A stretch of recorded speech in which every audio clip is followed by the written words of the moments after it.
नमस्कार, आप देख रहे हैं चकाचक एक्सप्रेस और मैं हूं विशाल पांडे। चकाचक एक्सप्रेस की खास प्रस्तुति है कस्तूरी, जो अभिव्यक्ति का मंच है। हर बार हम आपसे देश विदेश के कलाकार, साहित्यकार, शिक्षाविद और समाज सेवियों से मुलाकात करवाते हैं। आज उसी श्रृंखला में हमारे साथ उपस्थित हैं देश विदेश की जानी मानी बहुभाषी लोक गायिका, संगीतकार, गीतकार डॉक्टर विजया भारती जी।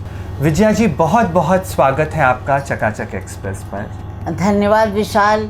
अलग अलग मंचों माध्यमों से तो आप लोग मुझे सुनते देखते आ ही रहे हैं, पर चकाचक एक्सप्रेस के मंच पर जब भी मैं आती हूँ तो मन पहले से चकाचक रहता है और बहुत मिजाज बना रहता है।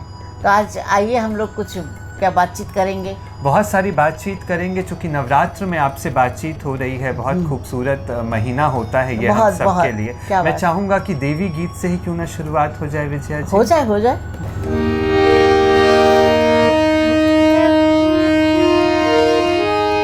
हरे पनवा सन मैया पातर बारी, फुलवा सन सुकुवार हो। अरे मोतिया बरन मैया डुर डुर चिकन, देखत न जुड़ाए हो। अरे खोली न दरिया मैया, सोभरन के बरिया, सोभरन के बरिया। खोली न देविया मैया, सोभरन के बरिया, देखने आयो सब लोग। अरे मोतिया बरन मैया डुर डुर चिकन, देखत न जुड़ाए हो। बहुत सुंदर शुरुआत और बहुत सुंदर देवी गीत विजया जी। बहुत सारे पक्षों पर लेकिन आज आपसे बात करनी है, संगीत भी और व्यक्तिगत भी। कैसा रहा आपका सफ़र? सबसे पहले तो जानना चाहूँगा कि शुरुआत कहाँ से होती है संगीत की और किस तरह का माहौल मिलता है आपको घर में संगीत का? हाँ, ये बहुत महत्वपूर्ण बात कही आपने। और माहौल अगर घर में मिलता है तो बात और अच्छी होती है। पर थोड़ा सा मेरा दुर्भाग्य रहा कि मुझसे पहले मेरे घर में संगीत का नामो निशान नहीं था और संगीत की समझ भी बहुत लोगों को नहीं थी कि संगीत के रास्ते चलकर आदमी क्या पा सकता है, क्या उसका महत्व है। ये समझाना भी मेरे लिए बहुत मुश्किल था मेरे परिवार में। लेकिन मैं बहुत जुनूनी थी। ईश्वर ने मुझे संगीत देकर भेजा। 2.5 साल की उम्र से मैं गाती थी, सारे फिल्मी गानों की नकल करती थी उस समय छोटी सी उम्र में, और धीरे धीरे स्कूल के कार्यक्रमों में गाते हुए आगे बढ़ी। लेकिन काफ़ी मेहनत किया, काफ़ी संघर्ष किया और आखिरकार पेरेंट्स को मनाया मैंने जी। हाँ, आगे बढ़िए, फिर आगे बोलूँगी। और किस तरह से गुरु मिले, किन गुरुओं का सानिध्य मिला और घर में और मंच तक के कुछ संघर्ष पर अगर आप हमसे कुछ कहना चाहें। हाँ, देखिए, मैं बचपन से गाती रही और बचपन में तो जैसे हर बच्चा, हर कलाकार फिल्मी गाने गाता है। लता जी को मैं बहुत सुनती थी, गुलाम अली साहब को बहुत सुनती थी, अहमद हुसैन, मोहम्मद हुसैन को बहुत सुनती थी। मतलब गाती लोकगीत थी मैं, पर मेरी पसंद सुनने के लिहाज से लता जी के गाने, उप शास्त्रीय संगीत, लक्ष्मी शंकर, निर्मला देवी, इन सबों को सुनना, शास्त्रीय संगीत सुनना।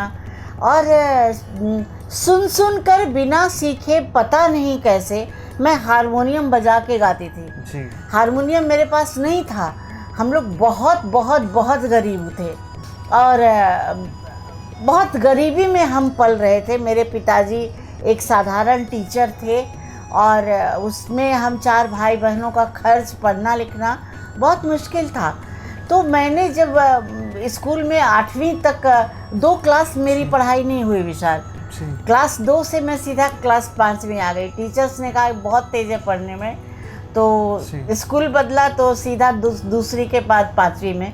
तो जाहिर है 8वीं क्लास में जब मैं पहुंची, 10वीं में पहुंची, तो मेरी उम्र बहुत छोटी थी। स्कूल के टीचर, संगीत टीचर बोलते थे बेटा गाना सीखो, गाना सीखो। स्कूल के 15 अगस्त 26 जनवरी के प्रोग्राम्स में मुझे मौका मिलता था तो बोलते थे बेटा गाना सीखो। सर मम्मी पापा तैयार नहीं है, मैं क्या करूं। मुझे बहुत रोना आता था, बहुत दुख होता था। लेकिन फिर सर गए मेरे घर, मेरे मम्मी पापा को समझाया, मम्मी पापा हूँ हाँ करके रह गए। फिर एक बार शिक्षा मंत्री आए हमारे स्कूल में, वहाँ उन्होंने मुझे सुना, मैं गा रही थी मंच पे और मैं गा रही थी सावन के झूले पड़े तुम चले आओ। और एक गाना गाया मैंने, ये कैसा सुर मंदिर है जिसमें संगीत नहीं। उन्होंने सुना, बोला इतनी छोटी सी बच्ची है, इतना अच्छा गा रही है, ज़रूर सीखती होगी। मुझसे पूछा, मैंने कहा नहीं। बोले तुम्हारे पापा मम्मी क्यों नहीं सिखाते हैं? मैंने कहा नहीं सिखाते, बुलाओ अपने पापा को। पापा को उन्होंने बुलवाया, इतना समझाया कि तब पापा तैयार हो गए और बस छोटे छोटे तरीके से मुझे सीखने की अनुमति मिल गई।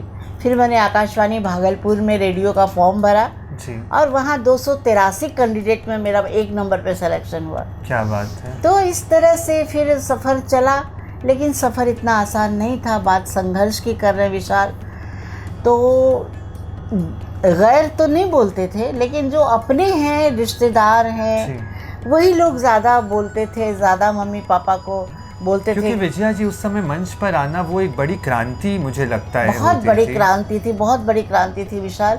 और उस पर भी वो बोलती थी ब्राह्मण समाज की बेटी, ब्राह्मण की बेटी मंच पर गाना गाएगी, ये कहाँ का ये है। 4-5 म्यूजिशियंस बैठते थे, बजाते थे, तो उसके बारे में भी वो लोग उटपटांग बोलते थे कि इतने सारे मर्दों के बीच में बैठ के गाना गाएगी, ये है वो है। इतना बोला उन्होंने कि उसका असर मम्मी पापा पे पड़ने लगा। और जब बहुत असर पड़ा विशाल, तो हुआ ये कि, और मैं पढ़ने में भी भगवान की दया से बहुत अच्छी थी, बहुत मेहनती थी मैं। मतलब सिलाई बुनाई छोड़ के जी, ऐसा, और खेल कूद छोड़ के, ऐसा कोई काम नहीं था कि मैं कर्मठता से नहीं निभाती थी। चाहे वो कुकिंग हो, घर का काम हो, कि पढ़ाई हो, कि संगीत हो। और हमेशा अव्वल आती थी पढ़ाई में भी, मुझे हमेशा स्कॉलरशिप मिला। अच्छा। कभी स्कूल कॉलेज में मुझे फीस नहीं देनी पड़ी जी। हाँ, तो लेकिन सारे संघर्षों का सबसे बड़ा ये हुआ विशाल, 14.5 साल की उम्र में मेरी शादी कर दी। और बहुत ही उटपटांग व्यक्ति से उटपटांग घर में मेरी शादी कर दी गई। तब मेरी शादी कर दी गई जब मुझे शादी का मतलब भी नहीं पता था, और मेरे अंदर बहुत जोश था आगे बढ़ने का, पढ़ने का, गाने का, लेकिन सारे सपने कुचल दिए गए। और तब से शुरू हुआ अत्याचार का सिलसिला, बहुत अत्याचार, मार पीट, हिंसा, पढ़ने के लिए, गाने के लिए, नहीं पढ़ाई करना है, नहीं गाना गाना है। मैं सब सहती गई। उसी अत्याचार में 1 साल बाद मैं माँ भी बन गई। 15.5 साल की उम्र में, 16 साल पूरा होने तक मैं माँ भी बन गई, मेरी एक बिटिया जी। लेकिन विशाल, शरीर में जान नहीं थी। आज तो मैं बहुत स्वस्थ दिखती हूँ ना, उस समय मुझे लगता था कि मैं हवा में डोल रही हूँ। मैं एकदम बीमार रहने लगी और बहुत सदमे में रहने लगी। लेकिन मैंने गाना नहीं छोड़ा, मैंने पढ़ाई नहीं छोड़ी, और मैं पढ़ती गई। लेकिन कुछ सालों के संघर्ष और तनाव के बाद उस रिश्ते से मुझे छुटकारा मिला जी।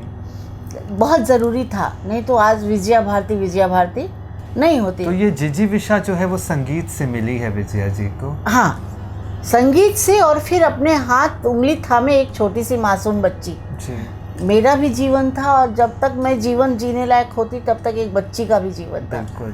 तो मैंने सबका, फिर 2-4 साल तो मैंने झेला, और इसलिए झेला कि मेरी छोटी बहन की शादी नहीं हुई थी जी। तो सब बोलते थे इसके चलते इसकी बहन की शादी नहीं होगी, ब्राह्मण परिवार में कौन शादी करे। मैंने तब तक चुप्पी रखा, बर्दाश्त किया। लेकिन जब उसकी शादी होके वो विदा हो गई, मैंने खुद आगे बढ़ के तलाक की अर्जी दी जी। और मैंने उसको तलाक दिया जी। वो आदमी दुनिया के हर दुर्गुणों से भरा हुआ था, और उससे छुटकारा मिला मुझे। फिर मैंने नया संघर्ष शुरू किया, अकेले बच्ची को हॉस्टल में डाला। उस समय बहुत कम पैसे मैं कमाती थी प्रोग्राम से। उसी दरमियान मैं 3 साल कॉलेज में लेक्चरर भी रही जी। म्यूज़िक से एमए हो गया था मेरा। और इस सारे संघर्षों में मैंने संगीत से एमए किया, हिंदी साहित्य से एमए किया, संस्कृत से ऑनर्स किया, पीएचडी किया, बनारस के गुरु मिश्र बंधु जी को पकड़ा, उनसे सीखा, और उनसे पहले छोटे छोटे कई गुरुओं से सीखा। जिनसे जो सीखा वो मेरे लिए बहुत महत्वपूर्ण है। और मैं जिस भी मंच पे जाऊँ उस हर मंच से उन सभी गुरुओं को मैं नमन करती हूँ, प्रणाम करती हूँ। तो इन सभी गुरुओं ने और संगीत ने और आपके संघर्ष ने विजया भारती को एक विजय दिलाई, और आज हम सबके सामने जो आपका संगीत है उसे हम सब भी सीख रहे हैं, समझ रहे हैं। विजया जी, लंबे वक्त तक आपने शोध भी किया है, पढ़ाया भी है, किस तरह की चुनौतियाँ वहाँ रही हैं या क्या वहाँ का हासिल है, उसके बारे में कुछ बताएं जब आप बच्चों के बीच में जाती हैं और पढ़ाती विशाल, हैं। मैं जहाँ भी रही बस घर और घर में, मतलब घर से जुड़े हुए मेरे लोग, उनके अलावा मुझे दुनिया में बहुत प्यार मिला जी, बहुत प्यार और सम्मान मिला। जहाँ भी रही मैं कॉलेज में लेक्चरर थी, तो मेरी जो विद्यार्थियाँ थीं, मैं चूँकि बहुत छोटी उम्र में मेरी पढ़ाई लिखाई पूरी हो गई, और तो मेरी विद्यार्थियाँ मुझसे, जो स्टूडेंट्स थी, लड़कियाँ थीं, वो सब मुझसे बहुत बड़ी बड़ी होती थी उम्र में जी।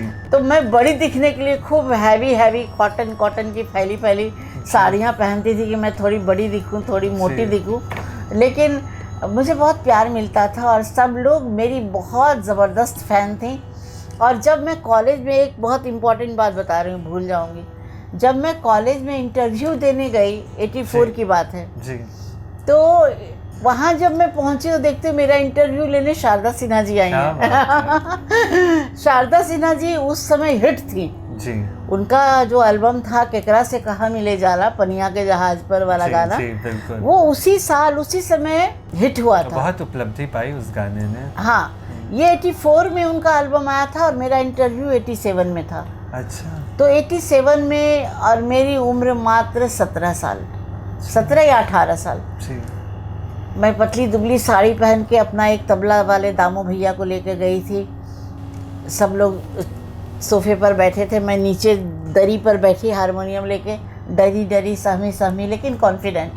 जी। मुझे ये नहीं था कि हाँ मेरी नौकरी हो ही जाए या यही हो जाए, लेकिन जिस तरह के तनाव का जीवन में जी रही थी, मुझे लगता था इसके बहाने मैं उससे दूर रहूँगी और हमेशा संगीत के साथ रहूँगी। बच्ची को मैंने मम्मी पापा के पास छोड़ा और मैं वहाँ पे, शारदा जी ने मुझसे तरह तरह की चीज़ें सुनी, क्लासिकल सुना, गीत, गज़ल, भजन, अपने लोकगीत भी सुने जी।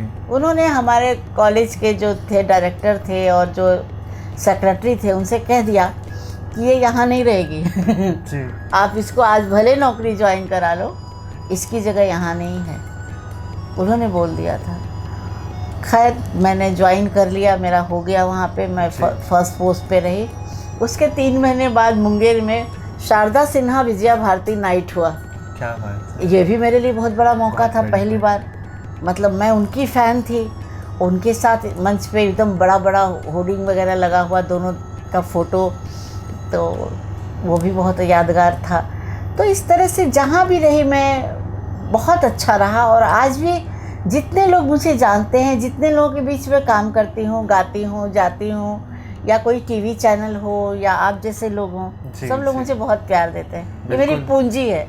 और आपके गीत और गीत के माध्यम से जो चीज़ें आप सिखा रही हैं, फैला रही हैं, इतने सुंदर गीतों के माध्यम से, जब एक अश्लीलता का प्रहार हो चुका है लोक भाषाओं पर, उस समय इसको बचा कर चलाना, ये भी एक बड़ी क्रांति लगती है विजया जी। बहुभाषी लोक गायिका कह के मैंने आपका परिचय दिया है, मैं चाहूँगा कि भोजपुरी के अलावा कोई एक गीत हमारे दर्शकों के लिए। कौन सी भाषा में सुनना चाहेंगे? मैं चूँकि बिहार से हूँ जी, मिथिला परिवार की मैं बेटी हूँ जी, तो मैथिली मेरी भाषा है। मेरा घर अंग क्षेत्र में पड़ता था, भागलपुर तरफ जी, तो अंगिका भी मेरी बोलचाल की भाषा है। भोजपुरी मेरा जुनून था, तो भोजपुरी में की तो मैं नंबर 1 गायिका के रूप में भोजपुरी में मुझे माना जाता है। लेकिन उसके अलावा चूँकि मैंने जब रिसर्च किया, यूपीएससी की तैयारी की, इस दरमियान मैंने इतना अध्ययन किया, इतना शोध किया कि मैंने बहुत सारी भाषाओं के गीत सीखे और आज भी सीख रही हूँ। मेरे सीखने की प्यास ख़त्म नहीं हुई है, मुझे जब जहाँ जो मिलता है मैं ये ललक बनी रहनी चाहिए, यही प्रेरणा पुंज है। हम मैथिली में कुछ सुने? हाँ। मैथिली की बात करें तो विद्यापति जी का नाम आता है। बिल्कुल। तो मैं विद्यापति जी की एक रचना 2-4 लाइन सुनाते हैं। पिया मोर बालक हम तरुणी गे, पिया मोर बालक हम तरुणी गे, कौन तप चुकला, कौन तप चुकला, भेलो जननी गे, पिया मोर बालक, पिया लेल गोदी के चललो बाजार, पिया लेल गोदी के चललो बाजार, हटिया के लोग पूछे के लागो तोहार, पिया मोर बालक हम तरुणी गे, पिया मोर बालक। बहुत सुंदर रचना विजया जी, और उतनी ही सुंदर गायकी। ये पूरा गीत बहुत मार्मिक है जी, लेकिन जी। कई बहुत लंबा गीत है, इसलिए हम पूरा तो मुश्किल था सुनाना। जी, हम लोग ऐसे छोटे छोटे आपकी जो और भाषाएं हैं उसमें हाँ, सुनेंगे बिल्कुल। उसके पहले मैं जानना चाहूँगा कि अभी मैंने भोजपुरी पे अश्लीलता के प्रहार की बात की है, उसको किस तरह से देखती हैं और क्या लगता है कब चीज़ें ख़त्म होंगी? क्योंकि अभी तो जो दौर चल रहा है उसमें तो एक मुझे लगता है एक कंपटीशन है कि कितना ख़राब लिख लिया जाए, कितना ख़राब गा लिया जाए, तो अभी क्या सोचती हैं इसके बारे में? विशाल, सबसे पहले तो बोलूँ कि अश्लील गाने वाले जितने मुस्तंडे हैं ना, मैं ये शब्द यूज़ कर रही हूँ, जितने भी अश्लील गाने वाले लोग अभी या अभी से 10 साल पहले के दौर के हैं जी, उन सब की मैं कट्टर दुश्मन हूँ। मतलब वो सब मुझे अपना बहुत बड़ा दुश्मन मानते हैं। मैं किसी को दुश्मन नहीं मानती, मैं बस यही निवेदन करती आ रही हूँ कि अश्लील ना गाएं। और अश्लीलता के विरोध में मैं अपने पूरे जीवन से, जब से मैं एक स्टेबल, एक जानी मानी गायिका के रूप में परिचित हुई लोगों से, तब से मैं इसका विरोध कर रही हूँ। और तब भी करती थी, तब भी रिक्वेस्ट करती थी, आज भी करती हूँ, और अपनी आने वाली पीढ़ी से भी बोल रही हूँ। जो आजकल के नए बच्चे गा रहे हैं, लोकगीत गा रहे हैं, कईयों की आवाज़ बहुत अच्छी है, गले में टोन बहुत अच्छा है, लेकिन उनको लगता है हम अश्लील गा के एक दिन में स्टार बन जाएंगे। ये सोच गलत है। पानी का बुलबुला है अश्लीलता या एक दिन की लोकप्रियता। लोकप्रियता ऐसी होनी चाहिए जो ठहरा हुआ हो। मैं आप लोगों के आशीर्वाद से आज राष्ट्रपति भवन में गाती हूँ तो अच्छे गीत गाती हूँ, अच्छी पहचान है इसलिए गाती हूँ। मैं भारत सरकार के तरफ से दुनिया भर में जाती हूँ, अच्छी पहचान है इसलिए जाती हूँ। मैं बहुत बड़ी कलाकार नहीं हूँ, लेकिन हाँ, मैंने तय किया है, मैंने बहुत जीवन में नुकसान भी अपने कैरियर में झेला है अश्लील नहीं गाने की वजह से। विशाल, जब मैं संघर्ष कर रही थी और जब मैं दिल्ली आई थी, बहुत बड़ी कैसेट कंपनी, नाम सभी लोग जानते हैं, वहाँ पे गाना हर कलाकार का सपना होता था। सोचता था वहाँ से गा लिया तो हम बहुत बड़े स्टार हो गए। मैंने भी ये सपना संजोया। मैं भी जब दिल्ली आई 95 में, तो मैं भी उस कंपनी में गई, जाने लगी ये रिक्वेस्ट करने के लिए कि मुझे मौका मिले, मौका मिले। एक दिन मुझे मौका मिला और मुझे बुलाया गया। मैं बहुत खुश होके गई। जब वहाँ गई तो मुझे स्टूडियो में माइक के आगे खड़ा करके जो स्क्रिप्ट दिया गया वो किसी मेल सिंगर के साथ गाने के लिए, वो मेल सिंगर मैं नाम नहीं लूँगी, बहुत फूहड़ गाने में उनका नाम है। अश्लील तो नहीं ज़्यादा, लेकिन फूहड़, अश्लीलता के बहुत नज़दीक गाने में उनका नाम है। और मुझे उसी तरह के गाने दिए गए। मैंने कहा मैं ये गाना तो सर नहीं गाऊंगी। क्यों नहीं गाइएगा, क्यों नहीं गाओगी? तो मैंने कहा नहीं, मैं ऐसे गाने नहीं गाती हूँ, मैं नहीं गा सकती। इतने बड़े स्टार समझने लगे खुद को, आज तो मौका ही मिला, फिर ज़िंदगी में ये कंपनी आपको नहीं बुलाएगी, मुझे बोला। अब मैं इतना रोने लगी विशाल, इतना रोने लगी, मैं एकदम कांप गई। मुझे एक तरफ ये भी लग रहा था कि मुझे दोबारा नहीं बुलाया जाएगा, लेकिन पर वो गाना मैं नहीं गा सकती थी, तो मैंने साफ मना किया और रोते रोते वहाँ से मैं बाहर निकली। लेकिन ईश्वर की दया, माता रानी की दया हुई विशाल, कि 2 दिन बाद टिप्स कंपनी का नाम आपने सुना होगा। जी बिल्कुल। टिप्स कंपनी ने मुझे बुलाया और मेरा पूरा एल्बम शादी के गीत दुअरा पर आइल बरियात, उसमें सारे पारंपरिक और मेरे लिखे हुए गीत। क्या बात है। और वो रिकॉर्ड हुआ, उसकी चर्चा पूरी दिल्ली में फैल गई। विशाल, उसकी चर्चा वहाँ भी पहुँच गई जहाँ से मेरे को भेज दिया गया था, और वो इतना सुपर डुपर हिट हुआ। ये 96 की बात है। क्या बात है। इतना हिट हुआ कि फिर जिस कंपनी से मैं रो के आई थी, वो कंपनी वाले मुझे हाथ जोड़ के पैर पकड़ के बुलाने लगे, गाने गवाने लगे, और वहाँ से फिर मेरे बहुत सारे एल्बम आए। तो उसी एल्बम का कोई गीत अगर आपसे सुनना चाहें। हाँ।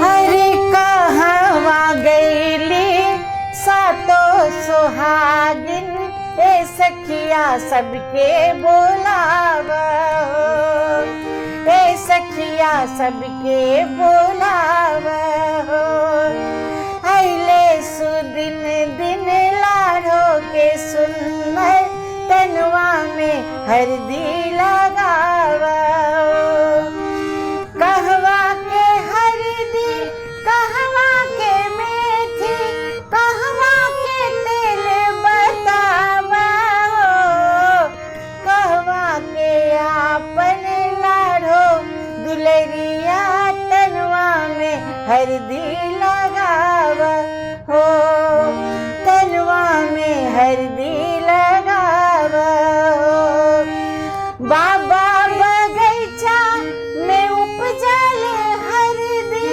भैया बगैचा के मेथी हो, पटना बजरिया के तेल गमागम, लाड़ो के हरदी लगावा हो, बेटिया के हरदी लगावा हो। बहुत सुंदर शब्द हैं, इतनी सुंदर गायकी, और लिखा भी आपने। ये मेरा लिखा हुआ कंपोजिशन भी है, और दरवाजे पे बारात का इसमें था, एकदम धूम धमाका बैंड बाजे के साथ। दुअरा पर है, दुअरा पर आइल बरियात, सुन सुन सजनी, दुअरा पर आइल बरियात, दुअरा पर है, दुअरा पर आइल बरियात, सुन सुन सजनी। बहुत सुंदर गीत, बहुत। और इसी गीतों के माध्यम से मुझे लगता है जिस क्रांति की मैं बार बार बात कर रहा था, वो क्रांति हुई लोक गीतों में, और बहुत सुंदर सुंदर गीत निकल कर मैंने आए बहुत हैं। मेरा जब टिप्स के बाद में इधर वापस आई टी सीरीज में, तो वहाँ से मेरे ऐतिहासिक एल्बम है जी। छठ का तो रिकॉर्ड तोड़ एल्बम है वहाँ से मेरा, भोजपुरी में भी, मैथिली में भी, अंगिका में भी। मतलब आज भी आप बिहार में, यूपी में चले जाएंगे तो छठ घाटों पर मेरे वो गाने वीडियो के साथ, मतलब वीडियो एल्बम आपको दिखाई सुनाई देंगे। इतना हिट हुआ जिसकी कि मैं उतना बता नहीं सकती। और उसके बाद सावन के गीत, सावन बरसे जीरा तरसे, और मैक्सिमम गाने, अगर 500 गाने हैं तो उसमें 475 गाने मेरे खुद के लिखे हुए हैं।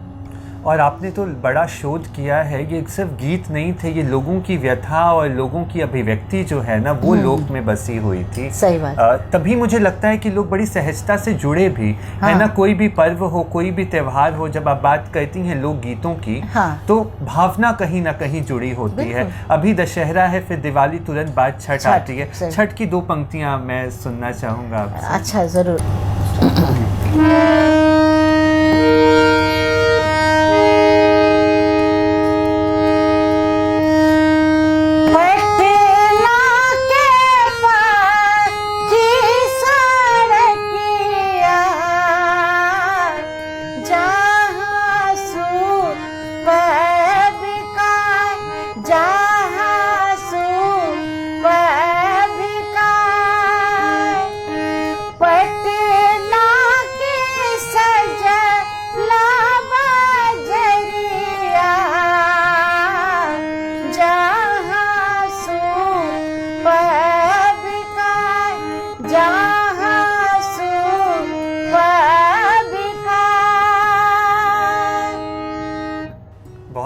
और ये जो धुन होती है ना, वो पूरा जो माहौल होता है पर्व का, बिल्कुल रोआ सिहरने लगता है उससे, धुन से। बिल्कुल। और लोग कितने, इसलिए लोग बहुत आसानी से जुड़ते भी हैं विजया हाँ, जी। लोक के मन की बात, लोक संगीत का विशाल मतलब ही है लोक संगीत। लोक मतलब लोग, आम जनता, आम पब्लिक। बिल्कुल। और लोक का इंग्लिश में लुक से लोक हुआ है जी। लुक मतलब आँख। जी। हम जिसे देखते हैं, हम जिसे महसूस करते हैं, हम जिसे गा के बोल के सहज शब्दों में प्रेषित करते हैं लोगों के बीच, वही तो लोक संगीत उसी का वर्णन तभी तो है। लोग जुड़ेंगे। हाँ। हम सफ़र पे बात कर रहे हैं, सफ़र में जो गीत आए, जो पड़ाव, लेकिन मैं जानना चाहूँगा उस समय रेडियो का बड़ा महत्व है, और रेडियो पे अगर गीत आ जाते हैं तो वो बहुत हिट कलाकार माना जाता है। तो रेडियो की शुरुआत आपकी कैसी रही, और पहला गीत कौन सा था विजया जी, अगर कुछ याद आ रहा हो? हाँ, बिल्कुल याद है। ये सब क्यों नहीं याद रहेगा।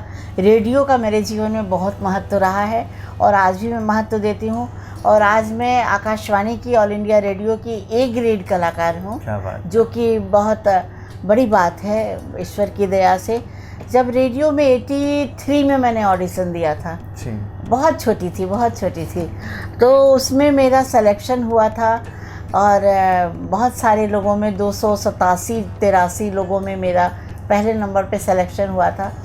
और जब रिकॉर्डिंग के लिए मुझे बुलावा आया 84 में, तो मेरे पास लोकगीत थे ही नहीं।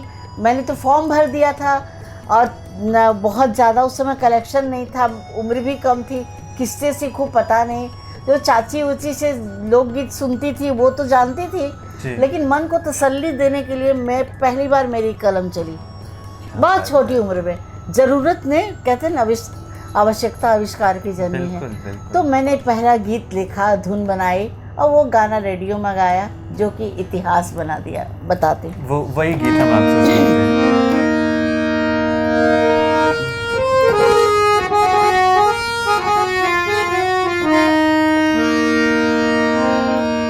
हे हो पिया पिया, हे हो पिया, हे हो पिया पिया, हे हो पिया, दुखवा कहलो न जाए, फाटे जिया पिया, हे हो पिया पिया, हे हो पिया, दुखवा सहलो न जाए, पिया फाटे हो जिया पिया, हे हो पिया पिया हो।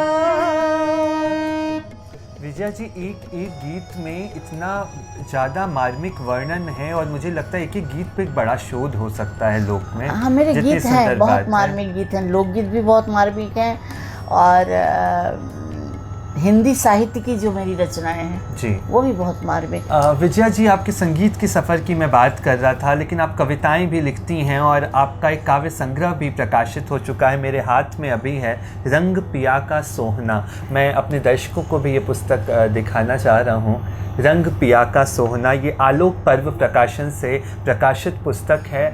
जो लोग विजया जी को फॉलो करते हैं सोशल मीडिया पे, वहाँ भी उनकी बहुत सारी कविताएं आपको पढ़ने के लिए मिल जाएंगी, और बहुत सारी कविताएं इसमें भी हैं।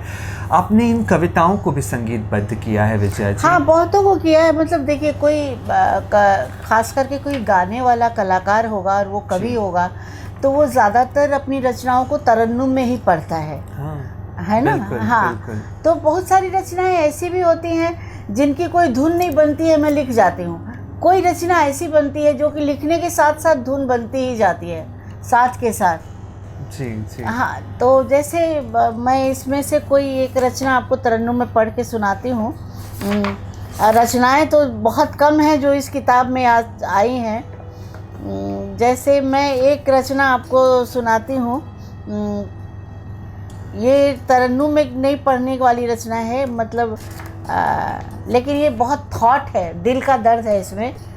सुर सभा में कल कई बगुले पुरस्कृत हो गए। जी, ध्यान देना, बिल्कुल। सुर सभा में कल कई बगुले पुरस्कृत हो गए, कोयलें अमुआ पे अपनी टीस में गाती रहीं। क्या बात है।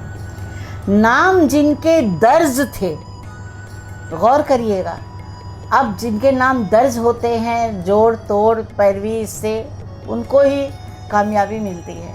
तो नाम जिनके दर्ज थे वो ही खिले फूले फले, महक वाले गुलाबों की उम्र भी जाती रही। क्या बात है, बहुत सुंदर। तो इस तरह की रचनाएं हैं और तरन्नुम में पढ़ने वाली रचना है, तो मैं आपको सुनाती हूँ। हैं कई गरमा गरम उसके फसाने शहर में। क्या बात है कई गरमा गरम उसके फसाने शहर में, है कई गरमा गरम उसके फसाने शहर में, दुश्मनी उसकी किसी से कुछ न थी कुछ नहीं है, आग लेकर क्यों खड़े हैं लोग जाने शहर में। बहुत सुंदर। आग लेकर क्यों खड़े हैं लोग जाने शहर में। बहुत सुंदर। और आज के वक्त की बड़ी हकीकत भी बयां करती हैं आपकी कविताएं। ये रचना 20-22 साल पहले लिखी थी मैंने, तब मैं सोचो मेरी उम्र क्या रही होगी। हाँ, और इतनी प्रासंगिक है आज के वक्त में भी, है ना। समय बदलता है लेकिन कभी कभी चीज़ें जैसे ये मतलब मैं ये रचना मेरे अंदर से तब निकली थी विशाल जी, जब मैं अकेले जीवन में संघर्ष कर रही थी एक बच्ची को लेकर जी। तो ऐसा नहीं है कि हमारा समाज पाक साफ है या किसी लड़की को हर लड़की को अच्छी नज़र से देखता है। तो कई ऐसा भी होता है कि आपको कुछ से कुछ आपके ऊपर जो है लग जाता है, आरोप लग जाता। आरोप ना भी तो अंदाज़ा ज़रूर लोग लगाते हैं, अरे अकेले रहती है, अरे अकेले संघर्ष कर रही है, ठीक नहीं होगी। तो इसी दर्द को जो मैं महसूस करती थी ना, तो उसी पे मैंने लिखा था कि हैं कई गर्मा गर्म उसके फसाने शहर में, घात के मेले लगे हैं इस बहाने शहर में। तो इस तरह के अनुभव के आधार पर आदमी बहुत कविताएं तो वही है ना कि भावनाएं जो बही हैं वही कविता है। बिल्कुल बिल्कुल, जो आप महसूस करते हैं पहले अपने अंदर, जो कवि महसूस करता है वही कहीं ना कहीं अब तो ऐसा है ना कि मैं अपना अनुभव तो बहुत लिख चुकी, अब तो मुझे अपने आसपास कोई किसी का कुछ की कोई पीड़ा दिखती है ना, तो वो भी मैं बन के मैं लिख देती हूँ। यही एक संवेदनशील व्यक्ति का मन जो है वो ऐसा कभी कभी होता है। बहुत इश्क मोहब्बत वाली रचना भी मैं लिखती हूँ, तो जरूर किसी न किसी की कहानी में देख रही होती हूँ या सुन रही होती हूँ, मस्ती ले लेती हूँ, वो भी लिख देती हूँ। बहुत सुंदर बात है। कभी कभी अपना और समाज का साहित्य वही है जो समाज में देखा गया। हम संगीत के पक्ष की भी बात कर रहे हैं, आपके साहित्य की पक्ष की बात कर रहा हूँ। मैथिली, चूँकि आप वहाँ की हैं, भाषा भोजपुरी, पंजाबी और हरियाणवी में हम कुछ सुनना चाहेंगे। बहुत सारे दर्शक हमारे सुनिए, मुझे बहुत पसंद है, ये सारी भाषाएं मुझे बहुत पसंद है। हरियाणवी में एक गीत है, पारंपरिक गीत है हरियाणा का, आवे हिचकी रे मन्ने आवे हिचकी, शायद सुना होगा।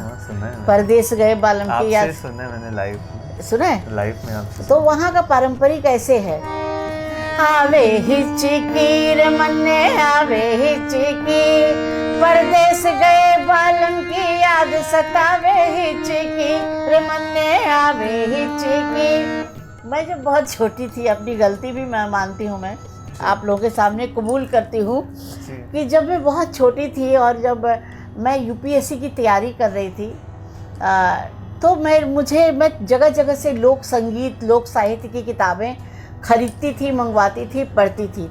उसमें मुझे ये गीत मिला। ये गीत तब मैंने सुना नहीं था जी, मुझे इसकी धुन नहीं आती थी, जो पारंपरिक धुन है वो नहीं आती थी, तो मैंने उसकी खुद धुन बना ली। हालांकि ये ज़रूरत नहीं करनी चाहिए जी, जो पारंपरिक चीज़ है उसके साथ छेड़छाड़ नहीं करनी चाहिए, लेकिन मैं बहुत छोटी बच्ची थी, अब मुझे अच्छा लगा तो मैंने जो वो धुन बनाई थी, अब नहीं गाती हूँ उसे, लेकिन ज़रा सा सुनाना चाहती हूँ। बिल्कुल, स्वागत है।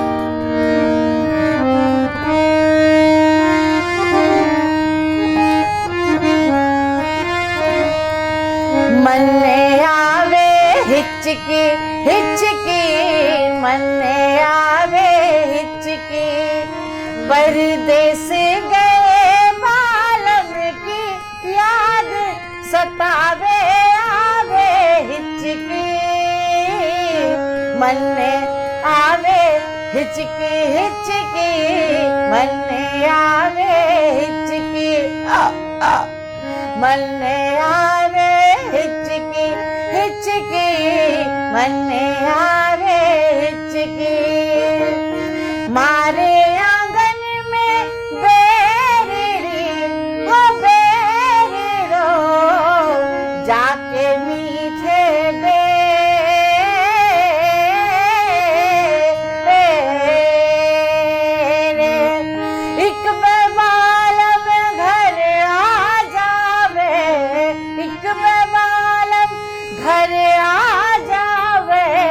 नहीं जान दूं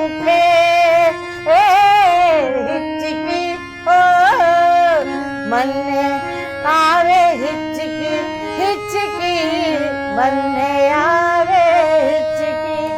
बहुत सुंदर पारंपरिक गीत और इतना सुंदर श्रृंगार विजया जी हमारे यहाँ है। हाँ। और हम ढूंढ नहीं पाते हैं इतनी सुंदर चीजें ना, आप उसको फैला रही हैं, इसके लिए भी आपका बहुत बहुत शुक्रिया। अरे मेरा काम है। पंजाबी के का कोई गीत अगर ध्यान बहुत में सारे आया हो? बहुत सारे पंजाबी के कुछ पारंपरिक गीत हैं, कुछ फास्ट रिदम के गीत हैं, कुछ सॉफ्ट और इमोशनल गीत भी हैं जी, जो सहज रूप से लोगों को समझ में भी आते हैं। आप कैसा सुनना चाहते हैं? बिल्कुल सहज रूप से जो समझ। देख नहीं सकेदा मैं तेनू रोंदिया, एक आशिक अपने प्रेयसी को बोलता है या प्रेयसी अपने आशिक से बोलती है कि मैं तुम्हें उदास और दुखी नहीं देख सकता हूँ, तुम पर दुख आएगा गम आएगा तो मेरा दिल रोता है, ये मतलब है। देख नहीं सकदा मैं तेनू रोंदिया, तेरी आई अल्लाह करे मैं मर जा, तेनू मेरी चुप कर जा, तेनू मेरी चुप कर जा, खुला मांगू हंस दिया रे अखियां, तेरी आई अल्लाह कर मैं मर जा, तेनू मेरी चुप कर जा, तेनू मेरी चुप कर जा, तेरी खातिर जीना मेरा, तेरी खातिर मरना, तू की जाने तेरे लिए मैं हाय की करना, साँझ सवेरे तेरे सगन मना, तेरी आई अल्लाह कर मैं मर जा, तेनू मेरी चुप कर जा, तेनू मेरी हो चुप कर जा।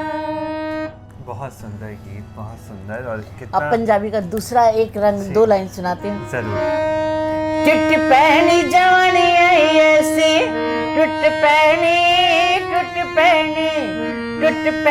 जवानी आई ऐसी, जमाना मेरे वैर पे गया है, जमाना मेरे वैर पे गया,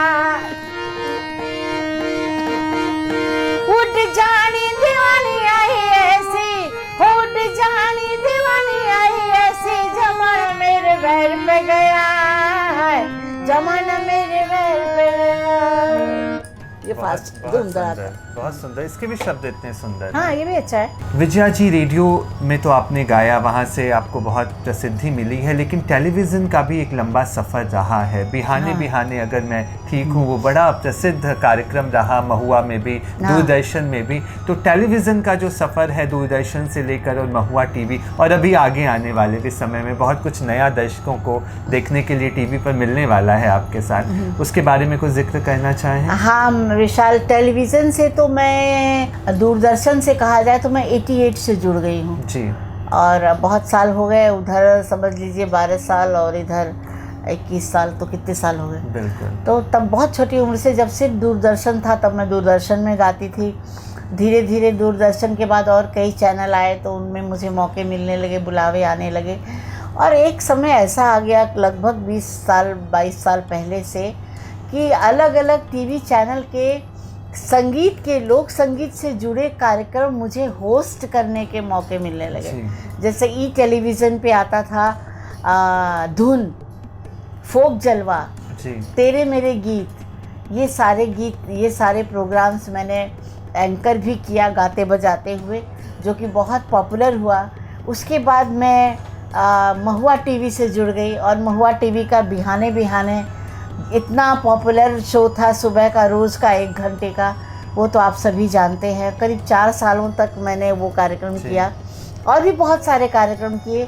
और अब विशाल बताऊं कि महुआ की तरह का ही एक बहुत बड़ा भोजपुरी टीवी चैनल आ रहा है, MS1 भोजपुरी, तो मैं उससे भी जुड़ गई हूँ और उसके लिए भी अभी मतलब करीब 10-12 दिनों के बाद से प्रोग्राम्स बनने लगेंगे। 2-3 प्रोग्राम तो मैंने रिकॉर्ड कर दिया, लेकिन जब चैनल लॉन्च होगा संभवतः दीपावली में, संभवतः, तो मैं उसके लिए भी 2-3 रेगुलर प्रोग्राम करूँगी, जिसको मैं होस्ट करूँगी, और उससे मैं जुड़ गई हूँ। तो आप लोगों के संपर्क में बनी हूँ और आशीर्वाद दीजिए कि बनी रहूं जब तक जिंदा रहूं। बिल्कुल, और संगीत के माध्यम से, साहित्य के माध्यम से हम लोग हमेशा आपको देखना सुनना चाहेंगे विजया जी। हाँ विशाल, क्योंकि बातचीत के हम अंतिम पड़ाव में हैं, तो मैं आपसे जानना चाहूँगा, आज के वक्त में जो युवा संगीत को सीख रहे हैं और जो सुनने के भी शौकीन हैं, उनके लिए हमारे इस मंच से क्या कहना चाहेंगी? संगीत की जो दिशा है उसको किस ओर ले जाने की आज के वक्त में ज़रूरत है विजया जी?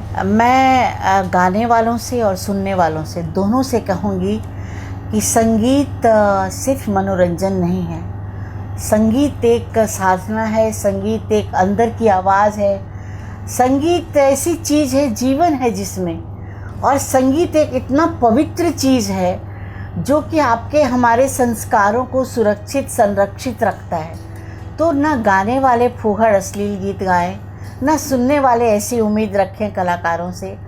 आप अच्छे गीत सुने, आप ऐसे गीत सुने जिन गीतों को, जिस संगीत को आप अपने घर परिवार, बहन बेटी, बच्चों के साथ सुन सकते हैं, और गाने वाले भी ऐसे ही शब्दों का इस्तेमाल करें, ऐसे ही गीत गाएं जो आपके भी घर में, आपके परिवार के माँ बहन बेटी बच्चे सुन सकते हों। तो संगीत के सही दिशा में काम करें।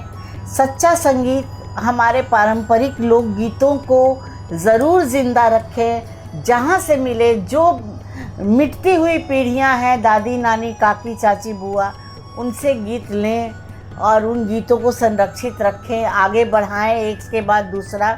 मैंने जीवन भर ये काम किया है और जितना मुझसे बन पड़ा है मैंने अथाह कोष जमा किया है जी, और ये बड़ा योगदान है लोक साहित्य में। मैं बहुत जल्दी उस पर अभी तो नहीं मैं ठोस रूप में बता सकती, लेकिन भारत सरकार के संस्था की तरफ से बात चल रही है कि उन गीतों के कलेक्शन को मैं पूरा उत्तर प्रदेश से लेके बिहार तक के ऐसे पारंपरिक गीतों को संकलित करूं, हर रस्म, हर ओकेज़न, हर ऋतु, हर तरह के गीतों को एक जगह करूं। ये बहुत बड़ा काम मैं करने वाली हूं बहुत जल्दी। ये बहुत ज़रूरी काम भी होगा जो वाचिक तो ऐसा काम आप भी करिए, जहाँ आपको मिलता है वो बटोरिए, जमा करिए, गाइए और अपने आगे को सिखाइए। ऐसे गीतों को मरने नहीं दीजिए, बस यही कहूँगी। और अगर लोक संगीत बचा रहेगा तो मुझे लगता है जो भावनाएं हैं हमारी वो जो संवेदनशीलता है विजया जी, वो ज़रूर बची रहेगी। विजया जी से हम संगीत के सफ़र की बात कर रहे थे, साहित्य के सफ़र की बात कर रहे थे, लेकिन बड़ी ही ज़रूरी बात विजया जी ने कही कि तुरंत प्रसिद्धि पाने के लिए कोई भी ऐसा कदम नहीं उठाना है जिससे हमें ये लगे कि हमने अपने साहित्य को, अपने लोक को कुछ गलत दिया, कुछ बुरा दिया। इसलिए हमें हमेशा संघर्षरत रहने के साथ साथ ही गंभीर भी होना है और अच्छा से अच्छा चुनने का प्रयास करते रहना है। विजया जी, बहुत अच्छा लगा आपसे बातचीत करके। हमने शुरुआत देवी गीत से की है, मैं चाहता हूँ अंत भी देवी गीत से हो। जरूर जरूर।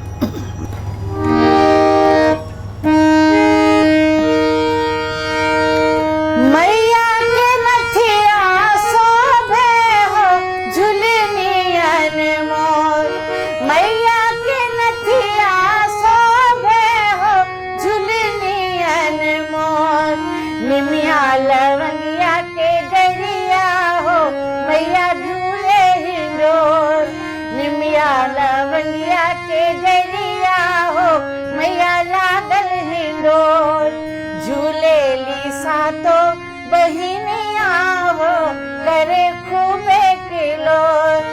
मैया के टीका शोभे हो झुमका अनमोल, निमिया लवंगिया के डरिया हो मैया लागल हिंडोर, झूले ली सातो बहिनिया हो मैया खूबे हिलोर, झूले ली सातो बहिनिया हो करे खूबे हिलोर।